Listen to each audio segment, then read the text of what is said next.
Olá, estudante! Seja muito bem-vindo ao meu canal. Mais um vídeo aqui das grandes obras literárias, tá? Um resumão bem organizado. Olha, eu vou dar uma dica aqui de como que vai ser organizado esse vídeo, tá? Para você ir tomando nota aí. Primeiro a gente vai ter as informações técnicas. Quando que aconteceu a história, onde que aconteceu, qual é o foco narrativo, qual que é o estilo de época, né? Normalmente os professores de literatura precisam que você saiba qual que é o estilo de época, realismo, romantismo, parnasianismo, simbolismo, ok? Depois a gente vai para nossa historinha, né? Qual que é a espinha dorsal, qual é o enredo principal que eu preciso sair desse livro sabendo, tudo bem? E por último, a gente precisa sair também desse vídeo aqui, dessa videoaula, tendo uma noção de quais temáticas eu consigo tratar esse livro, essa obra, como argumento. Será que eu consigo tratar ele como argumento dentro de uma redação de minoria social? De educação? De sustentabilidade? De saúde? Como é que eu trato ele? Dentro de qual temática? Certo? Então você vai sair dessa aula com toda essa noção aqui. Pega papel e caneta, cola o olho aqui, vai dando pausa, tá? Nos momentos que eu vou te dar algumas informações principais para você anotar. E, sem mais enrolações, vem pra aula.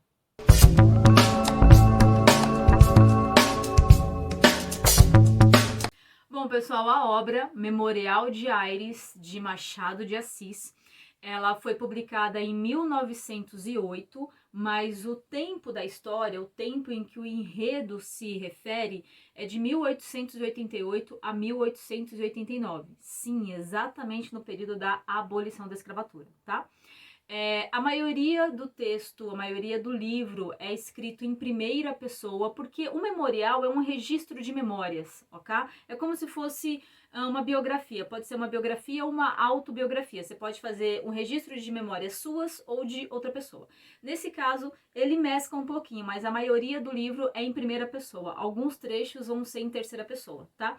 O narrador é um narrador onisciente, característica de Machado de Assis. Se você já assistiu aqui os meus vídeos do outro canal, eu sempre falo que uma característica marcante do Machado de Assis, que a sua professora vai querer, lá na prova provavelmente vai ter alguma pergunta sobre, é que ele traz um aspecto bastante psicológico, né? Onisciente, oni quer dizer tudo e ciente quer dizer que sabe. Então quer dizer que esse narrador, ele sabe de todos os sentimentos e os aspectos psicológicos desses personagens. Você percebe que ele descreve bastante a personalidade, os pensamentos desses personagens, tá bom? Outra característica importante aqui é como se fosse um diário. Tem momentos que ele coloca, aqui é do dia 2 de janeiro, aqui já é fevereiro, aqui é dezembro, é como se fosse um diário isso daí, tá? Ele não fala qual que é um município específico, mas é um município do Rio de Janeiro, tá? Ele não dá um nome específico aqui, mas você percebe que é uma cidade, é uma zona urbana. Já característica também no contexto histórico, porque nesse período a gente estava em transição, né, do rural para o urbano. E é uma última obra de Machado de Assis. Ele faleceu em 1908 e essa obra é de 1908. É a última obra dele, a última obra do realismo que ele escreveu. E uma das mais importantes aí, tá? Detalhe, ela é muito mais uma linguagem culta e alguns trechos tem uma linguagem mais coloquial, mais simplista, mais informal, tá? Mas a maioria da obra é em linguagem culta. Bom, aspectos técnicos aí, a gente já escreveu, você já sabe para estar preparadinho para sua prova, agora vem com enredo. Vamos para historinha, ok? A gente começa com Aires, né? Aires vai ser o nosso personagem principal. Ele é ali um senhor da base dos 60 anos. Você vai perceber que tem muita característica desse senhor Aires com Machado de Assis, tá bom? Ele é um senhor ali dos 60 anos, que é viúvo há um tempo, ele era um viúvo apaixonadaço na esposa dele, então ele não tem intuito de casar, de ficar com ninguém, é um viúvão solitário ali. Ele estava morando na Europa e agora ele vem pro Brasil. Sim, veio visitar a irmã dele. Já começa ali os primeiros capítulos falando que ele e a irmã dele estavam indo visitar o túmulo do cunhado, né, falecido. A Rita tinha um marido, esse marido já faleceu, eles estão ali no cemitério, digamos, ele está acompanhando ela, ok? A fazer a limpeza, a fazer a visitação pro marido falecido. Bom, nesse momento aparece aqui a nossa personagem, que vai lidar bastante aí, vai ocupar um pouco os pensamentos de Ares, que é a Fidélia. Sim, Fidélia é uma viúva também nova, uma viúva ali de 29, 30 anos, também apaixonadaça no falecido, no finado marido dela. Tem um próximo disso, o Machado de Assis até vai contar um pouco dessa história de amor dela, né? Falando que ela era filha de um grande senhor de escravos, né? Que não queria que casasse com esse marido, já tinha prometido ela para uma outra pessoa, e ela bateu o pé que não queria. Detalhe, as mulheres dos textos de Machado de Assis, elas são bastante, digamos, de opinião forte. Não são mulheres que se deixam levar, digamos, pela opinião dos outros ou pelo que os outros querem que elas façam. Você percebe que essas mulheres são meio tinhosas, entende? E ela não queria, não, casar com aquele prometido ali, bateu o pé e casou com o marido dela aí, né? Porque ela era apaixonadaça. O pai dela, senhor aí de grandes terras, não, digamos que deserdou ela, mandou ela pra fora de casa depois que ela casou, e ela foi tranquilaça, viu? Foi lá viver com o amor dela, foram muito felizes enquanto durou. Ele faleceu e depois aí, mesmo que ela esteja ali nova, ela não tinha intuito nenhum de casar com ninguém. Ela estava devota a esse amor. Digamos que o coração dela, o Machado de Assis até fala isso, né? O coração dela já era muito preenchido por esse finado, não tinha espaço para mais ninguém.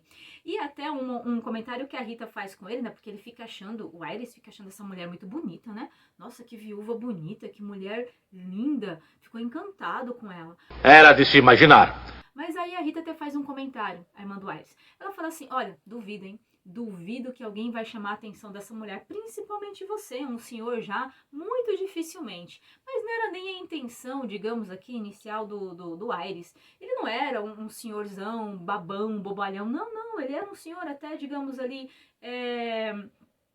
bem introvertido, bem na dele, sabe? Ele sabia o seu lugar, ele só achou aquela mulher bonita demais.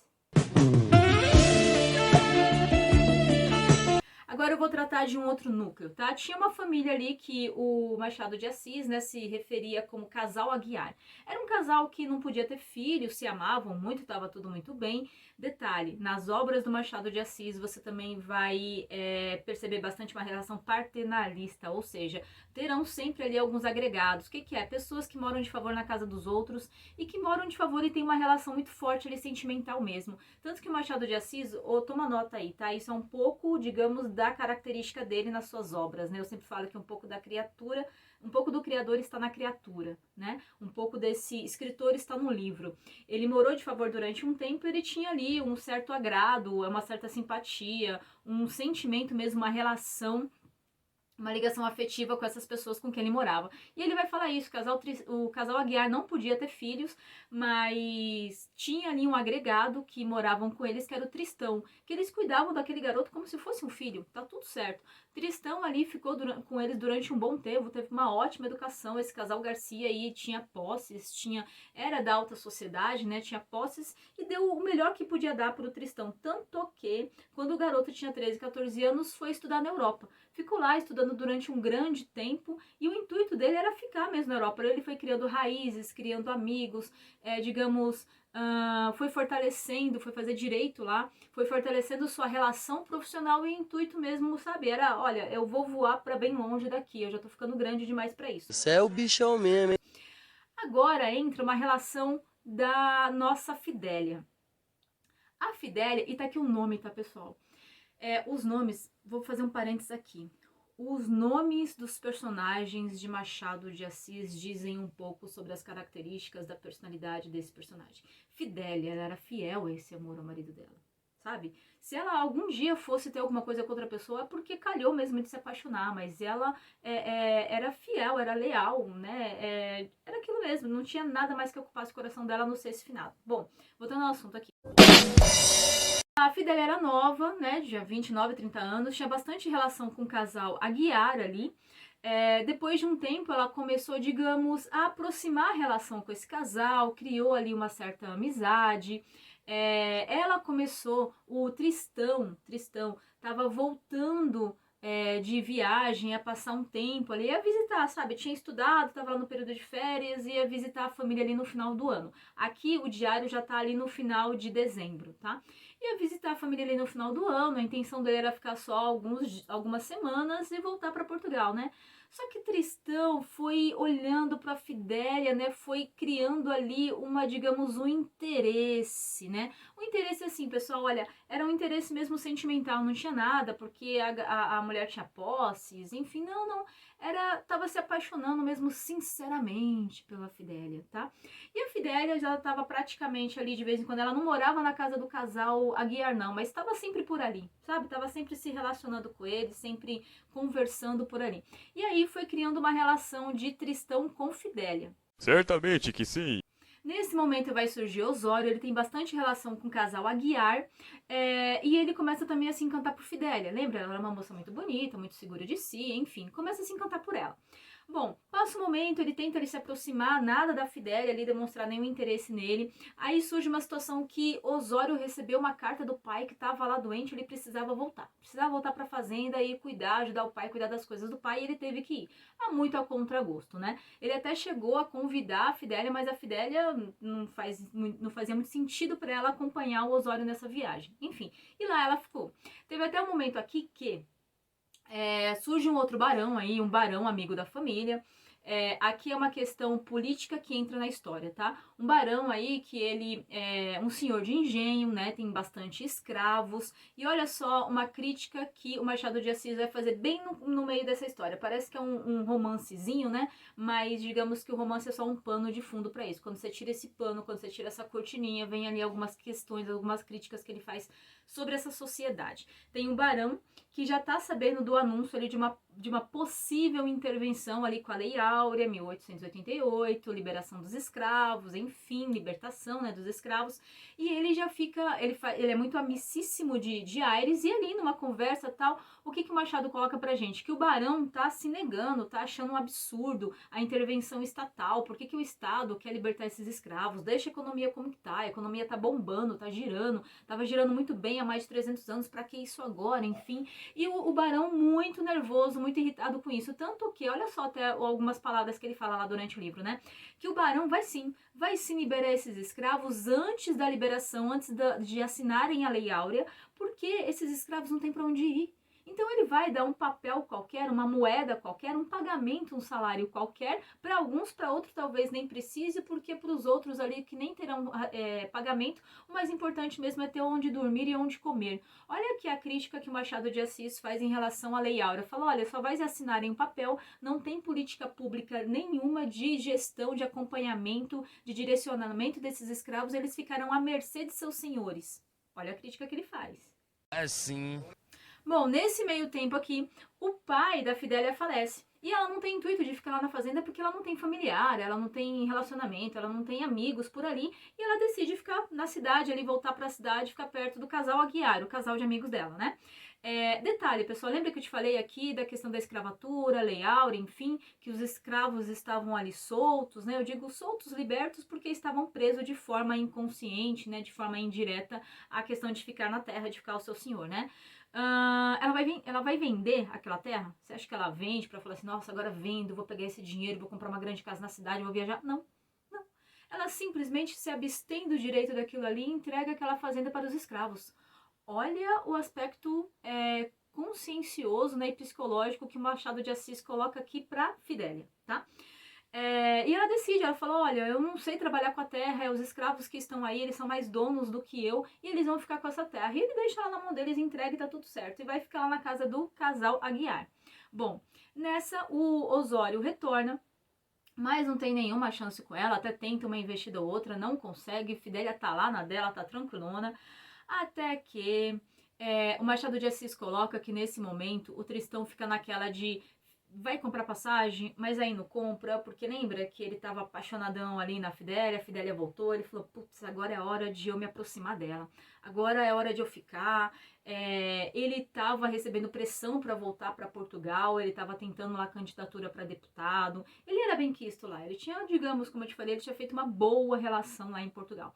Bom, e aí ele tava naquela de comprar passagem, não compra tal, tem até um momento aqui que o Aires, lembra que ele não era nenhum desses velhos babões, não, de ficar babando as meninas mais novas, mas tem um momento que ele fala, poxa, se tivesse uma pessoa que me encantaria ainda seria a Fidélia, mas eu já não tenho mais idade para dar todo o amor que ela precisa, eu não vou ter mais vida para dar para essa mulher, olha só, eu não tenho mais mocidade e amor para dar para essa mulher, assim como os mais novos têm. Bom, nessa relação aqui eu já ouvi o livro, são duas partes, tá? Uma parte é do ano de 1888, e a segunda parte é do ano 1889. Agora eu tô entrando na segunda parte. Até que essa relação, esse dia a dia de Fidélia e Tristão, olha só, o Fidélio e não é afim de Fidélia, não dá muito em cima dela não, respeita ela, ela passa, digamos assim, cantar ali com Fidélio, né? Perdão. Com Tristão, a relação deles dois ali vai se afunilando, vai se aproximando, até que eles começam a namorar. Olha só, eles começam a namorar. Todo mundo apoia ali, né, o namoro deles dois. Principalmente o casal Aguiar, porque são os dois agregados ali, eles ficariam muito felizes de ver aquilo, né. Eles começam a namorar, enfim, até que o Tristão, ele recebe uma carta de Portugal falando que ele foi eleito para deputado. Sim, lá, né, política nem sempre teve o voto direto, né? Tinha um período que os próprios parlamentares elegiam entre si, e era nesse momento, era dessa forma que funcionava lá. E os parlamentares de lá de Portugal elegeram ele como deputado. Ele chegou a comentar com a Fidélia, né? Claro que Fidélia iria com ele, não tem problema nenhum. Mas agora eles estavam naquela, o que a gente faz com o casal Garcia? O que a gente faz com esse casal que sempre nos apoiou, nos cuidou? Qual que era a intenção? Vamos fazer o seguinte, a gente fala que a gente vai casar lá, que a lua de mel vai ser lá, a gente leva eles para viajar também, e chegando lá eu conto e tento fazer com que eles fiquem lá de uma vez. Esse era o plano. Que cara mais engraçado! Foram lá tentar convencer o casal Garcia de viajar com eles, mas o casal Garcia não quis não. Falou, olha, a gente já tá com a idade muito avançada, o meu marido ainda cuida do banco, tem alguns negócios por aqui, eu preciso ficar com ele, eu não vou sozinha, ele tem que ficar para cuidar das coisas do banco e tá tudo certo, casem vocês, vão pra lua de mel. Bom, não teve jeito, tiveram que casar, ir para Portugal, para lua de mel. Chegou lá, realmente o Tristão tinha que assumir como deputado, mandaram uma carta pro casal Aguiar, dizendo o novo cargo que ele tinha e que tinham que ficar lá, e o casal Aguiar, mesmo triste, entenderam. Aqui o Machado de Assis, ele coloca uma frase muito legal no final. Ele fala assim, olha, se até o morto é esquecido, e se até o morto passa, os novos também passam os vivos também passam e são esquecidos. Viva a mocidade. O que ele está falando? Se até Fidélia conseguiu esquecer do falecido, sabe, esses mortos passam, esses mortos passam, se até Fidélia conseguiu esquecer do falecido, vocês também vivos também vão conseguir esquecer disso, também vão conseguir passar por isso. Deixa a mocidade, deixa eles viverem o amor deles, deixa eles viverem a vida que eles ainda têm. Eles ainda têm vida para viver. E é assim que Machado de Assis fecha o nosso livro. Agora, quais as temáticas, né? Quais as mensagens que Machado de Assis traz nesse livro que você pode utilizar essas temáticas para trabalhar aí na sua redação, tá bom? Primeiro, minoria social. Está percebendo muito bem que Machado de Assis está fazendo uma crítica dura. Simplesmente acabou ali com uma lei, mas não teve um planejamento, não teve uma política pública de direcionamento, não teve uma capacitação desse ex-escravo. Agora ele não tinha terra, ele ia para onde se ele não tinha casa, né? A única experiência que ele tinha era com a terra, e a terra não era dele, então ele obviamente ele ia ficar ali, ia aceitar trabalhar em qualquer condições, simplesmente para poder sobreviver. Então aí vem uma dura crítica em relação à condição dessa minoria que era minoria entre aspas, né, porque era uma grande parte da população que era escrava, que não tinha agora, digamos, um redirecionamento. Você também percebe aí que ele faz um momento desse, lembra o Barão lá do Senhor de Engenho, que não queria a abolição da escravatura? Você percebe aí que tem uma parte da população que ainda era conservadora, queria monarquia, e outra parte da população que era progressista, que queria a mudança daquele sistema de governo, daquele sistema econômico e político, tá? Outra questão que você pega aqui, ele fala bastante dessa questão da educação, o quanto que é diferenciado essa elite que a gente está falando. Olha a elite que a gente está falando, que vai estudar que vai estudar direito em Portugal, que tem posses, a própria Fidélia que abstém-se das suas posses. Então há uma nata da sociedade aqui, uma pirâmide social, alguém que está no topo que representa muito pouco dessa sociedade. sociedade. Tem várias pessoas aqui na base que não aparecem nessa história e que, digamos, nunca teriam, né, a possibilidade de ter esse estilo de vida, eram mínimas. Então tem aqui uma crítica velada em relação à educação. Tem também a questão do paternalismo, né? A gente sabe, como eu te falei, que o Machado de Assis, ele também foi um agregado, ele também morou de favor na casa de alguém. E você percebe que ele trata bastante dessas relações aí, que tem alguns fios invisíveis alguns fios invisíveis de sentimento mesmo, de relação, de estreitamento. Ele fala muitas vezes que os filhos diretos, às vezes, não têm tanta relação com os pais quanto os filhos indiretos, quanto esses agregados, tá? Que são bem cuidados. E por último, não menos importante, a gente deve levar esse memorial do Aires aí como se fosse alguns momentos em que o Machado de Assis conta como se fosse a sua história, alguém que tá ali no fim, sabe aquilo que ele falou? Olha, Fidélia, ela merece mesmo alguém que traga a mocidade, que tenha condição de viver ao lado dela durante um tempo. Então ele já tá se entregando ali, sabe? Ele já entende o fim da vida. Nesse momento aqui, nesse tópico, chega até a ser um tema abstrato, sabe? De chegar ao fim da linha, de chegar ao fim da vida. Foi o último livro que ele escreveu. É como se ele estivesse ali já aceitando o seu tempo, aceitando sua condição. Olha, cheguei no fim da minha contribuição, é minha última obra, eu vou escrever um memorial de como que eu gostaria que fosse esse final da minha vida. Prontinho, resumão organizado aí para você, enxuto. Comenta aqui o que você mais achou interessante dessa obra de Machado de Assis, que é sempre tocada de um realismo, mas tem também uma questão sentimental, tem uma questão de ironia, mas também tem uma questão muito sensível ali das relações humanas, principalmente essa questão de amizade, de laços estreitos que ele coloca entre seus agregados e seus, digamos, tutores aí, tá bom? Pessoal, muito obrigada por hoje, espero mesmo ter colaborado. Compartilha esse vídeo para aquele amigo, para aquela amiga que também vai fazer aquela prova, que vai fazer aquela redação, que está precisando também dar um up aí em relação a essa obra, em relação a Machado de Assis. E claro, vai lá, gabarita essa prova.